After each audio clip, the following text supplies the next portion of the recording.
আলিপুর আবহাওয়া দপ্তর কি জানিয়েছে এক নজরে জেনে নেওয়া যাক। হওয়ার সম্ভাবনা মধ্য বঙ্গোপসাগরে, তারপরে এটা গভীর নিম্নচাপ হওয়ার সম্ভাবনা রয়েছে 2 তারিখে। সেটি আমাদের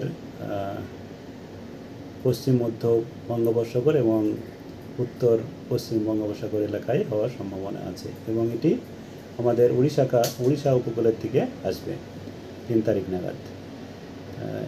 এর প্রভাবে আমাদের যেটা পূর্বাভাস দেওয়া হয়েছে তাতে আগামী 24 ঘন্টায় বিক্ষিপ্তভাবে দক্ষিণবঙ্গের জন্য বিক্ষিপ্তভাবে হালকা থেকে মাঝারি বৃষ্টিপাত, বজ্রগর্ভ মেঘ সঞ্চার হয়ে টেম্পোরারিলি কোথাও কোথাও হওয়ার সম্ভাবনা থাকছে, যেটা আজকে কলকাতাতে আমাদের দুপুরে নাগাদ কিছুটা হয়েছে।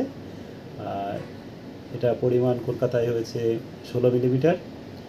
আর আগামীকাল যেটা আমাদের পূর্বাভাস দেওয়া হয়েছে দক্ষিণবঙ্গের জন্য, সেখানে দক্ষিণবঙ্গের সমস্ত জেলাতেই, সব জেলাতেই, অনেক জায়গাতেই হালকা থেকে মাঝারি বৃষ্টিপাত, বজ্রগর্ভ মেঘ সঞ্চার হয়ে এবং বজ্রপাত সহ হওয়ার সম্ভাবনা থাকছে। বজ্রপাতের সতর্কতাও দেওয়া রয়েছে সমস্ত জেলাতে। এটা সমস্ত জেলাতেই অনেক জায়গাতেই হওয়ার সম্ভাবনা আগামীকাল থাকছে। আর 2 তারিখে আমাদের এই নিম্নচাপের প্রভাবে সমস্ত জায়গাতেই হালকা থেকে মাঝারি বৃষ্টিপাত হওয়ার সম্ভাবনা আছে। আর ভারী থেকে অতি ভারী বৃষ্টিপাতও সতর্কতা কয়েকটা জেলায় দেওয়া রয়েছে। ভারী থেকে অতি ভারী বৃষ্টিপাত মূলত সম্ভাবনা বেশি দক্ষিণ 24 পরগনা, পূর্ব পশ্চিম মেদিনীপুর এবং হাওড়া জেলাতে। আর সংলগ্ন জেলাগুলিতে ভারী বৃষ্টিপাতের সতর্কতা রয়েছে উত্তর 24 পরগনা, কলকাতা, হুগলি, বাঁকুড়া, পূর্ব বর্ধমান, নদিয়া, এই সমস্ত জেলাতে, ঝাড়গ্রাম, এই সমস্ত জেলাতে ভারী বৃষ্টিপাতের সতর্কতা রয়েছে। বাকি জেলাতেও মাঝারি ধরনের বৃষ্টিপাত, হালকা থেকে মাঝারি সমস্ত জায়গাতেই হওয়ার সম্ভাবনা রয়েছে। দক্ষিণবঙ্গের 3 তারিখে যেটা পূর্বাভাস দেওয়া রয়েছে, এখানেও ভারী থেকে অতি ভারী বৃষ্টিপাতের সতর্কতা আছে। বীরভূম, মুর্শিদাবাদ, পশ্চিম বর্ধমান জেলাতে ভারী থেকে অতি ভারী এবং এর পার্শ্ববর্তী জেলাগুলিতে ভারী বৃষ্টিপাতের সতর্কতা রয়েছে। বেশি সম্ভাবনা রয়েছে পুরুলিয়া, পূর্ব বর্ধমান, পশ্চিম মেদিনীপুর, বাঁকুড়া এইসব জেলাতে। আর বাকি সমস্ত জেলাতে মাঝারি বৃষ্টিপাত, বেশ কয়েক পশলা হালকা থেকে মাঝারি বৃষ্টিপাত হওয়ার সম্ভাবনা থাকছে। 1 থেকে 3, মূলত 1 রাত্রি থেকে 3 পর্যন্ত, 3 তারিখ পর্যন্ত আমাদের মেঘাচ্ছন্ন আকাশ দক্ষিণবঙ্গ জুড়ে থাকার সম্ভাবনা রয়েছে এবং কয়েক পশলা করে বৃষ্টি, তার সঙ্গে তীব্র সহাতে বৃষ্টিপাতে হওয়ার সম্ভাবনা রয়েছে, যার জন্যে ভারী থেকে অতি ভারী, আমি যেমন বললাম, এরকম ধরনের হওয়ার সম্ভাবনা রয়েছে। বজ্রবিদ্যুৎ তো থাকবেই, বজ্রবিদ্যুৎ রত্নাত্ম রয়েছেই, তার সঙ্গে ভারী থেকে অতি ভারী বৃষ্টিপাত রয়েছে। এর সঙ্গে আমাদের বিশেষ করে উপকূলবর্তী জেলাগুলোতে দমকা হাওয়াও থাকবে। উপকূলবর্তী পূর্ব পশ্চিম মেদিনীপুর, দক্ষিণ 24 পরগনাতে 40 থেকে 50 কিলোমিটার এবং আমাদের ভিতরের জেলাগুলিতে বজ্রগর্ভ মেঘ সঞ্চারের সঙ্গে সঙ্গে যখন বৃষ্টিপাত হবে, তার সঙ্গে দমকা হাওয়া 30 থেকে 40 কোথাও কোথাও হওয়ার সম্ভাবনাও রয়েছে।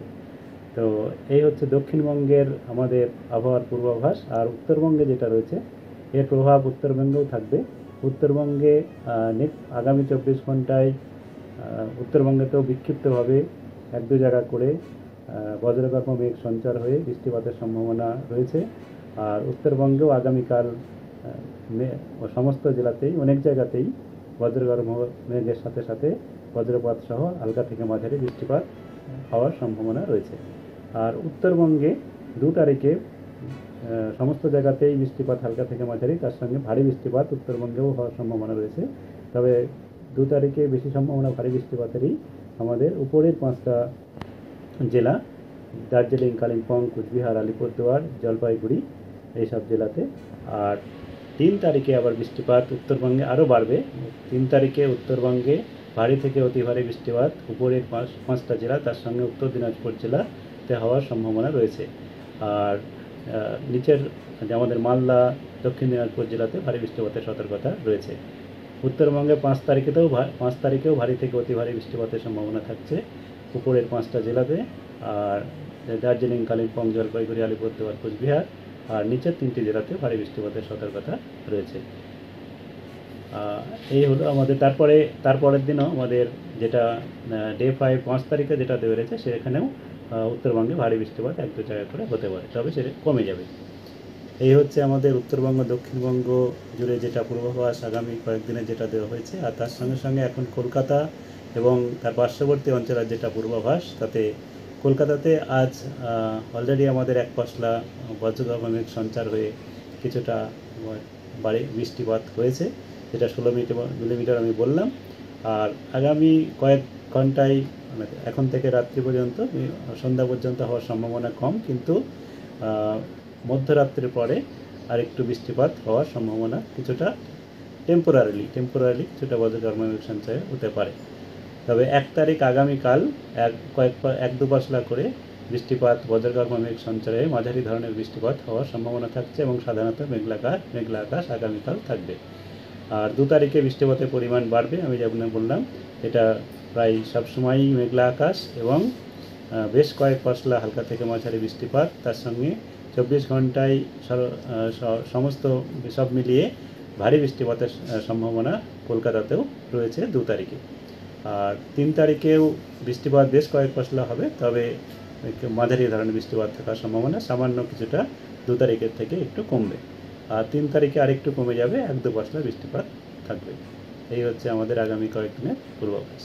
স্যার, তাপমাত্রা যেটা বেড়ে গিয়েছে, তাপমাত্রা যেটা আমাদের আংশিক মেঘলা আকাশ থাকার জন্যে এবং বৃষ্টিপাত অল্প হওয়ার জন্যে তাপমাত্রা 33-34 বা আজকে 34-এর কাছাকাছি যাওয়ার সম্ভাবনা, গতকালও 33-34-এর মাঝামাঝি ছিল।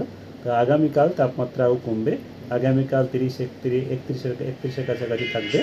তারপরের দিন তো আরও তাপমাত্রা কমবে 2 তারিখে, কারণ মেঘলা আকাশ থাকার সম্ভাবনা ওখানে 29 ডিগ্রির আশেপাশে থাকার সম্ভাবনা থাকবে। তো আগামী 2 তারিখে বা আগামীকাল থেকেই মেঘলা আকাশ সম্ভাবনা বাড়বে, কিন্তু 2 তারিখে আরও মেঘলা আকাশ থাকার জন্য তাপমাত্রা কমবে।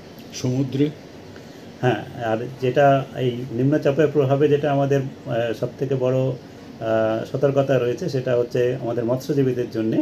মৎস্যজীবীদের আগামীকাল থেকে 1 তারিখ থেকে 4 তারিখ পর্যন্ত সমুদ্রে যেতে মানা করা হয়েছে, কারণ আমাদের উপকূল অঞ্চল এবং উত্তর বঙ্গোপসাগর, তার সঙ্গে বাংলাদেশ উপকূল এবং উড়িষ্যা উপকূল, সমস্ত উপকূল অঞ্চলেই স্কোয়ালি ওয়েদার থাকবে, যেটা আমাদের দমকা হাওয়া 35 থেকে 45, সর্বোচ্চ 55 কিলোমিটার পার আওয়ার, এবং পরবর্তীতে যত গভীরের দিকে যাওয়া যাবে সেখানে আরেকটু বাড়তে পারে, সেখানে 40 থেকে 50-60 পর্যন্ত যেতে পারে দমকা হাওয়ায়। তার জন্যে মৎস্যজীবীদের আগামীকাল থেকে 1 তারিখ থেকে 4 তারিখ পর্যন্ত সমুদ্রে যেতে মনে করা হয়েছে। আর যারা এখনও পর্যন্ত গভীর শীতে রয়েছে, তারা যেন আজকের মধ্যে ফিরে আসে। মূলত তার মানে 1 তারিখ থেকে 4 তারিখ পর্যন্ত বৃষ্টি থাকছে, মেঘাচ্ছন্ন আকাশ থাকছে, কিন্তু 3 তারিখের পর থেকে আস্তে আস্তে কমতে থাকবে। হ্যাঁ, সর্বোচ্চ হওয়ার সম্ভাবনা 2 তারিখে, এবং 1 তারিখ আগামীকাল রাত থেকেই মোটামুটি শুরু হওয়ার সম্ভাবনা রয়েছে। তবে 2 তারিখে সর্বোচ্চ, 3 তারিখে একটু কমবে, 3 তারিখেও থাকবে, কিন্তু 3 তারিখে সামান্য কিছুটা কমবে, 4 তারিখে আরেকটু কমবে। কিন্তু উত্তরবঙ্গের ক্ষেত্রে এটা বেশি। উত্তরবঙ্গে 3 তারিখ, 2, 3 বা 4, এখানে 3 আর 4 এই দুটো দিনই সর্বোচ্চ হবে, এবং 2 তারিখ থেকে উত্তরবঙ্গে শুরু হবে আর 5 তারিখ পর্যন্ত থাকার সম্ভাবনা আছে।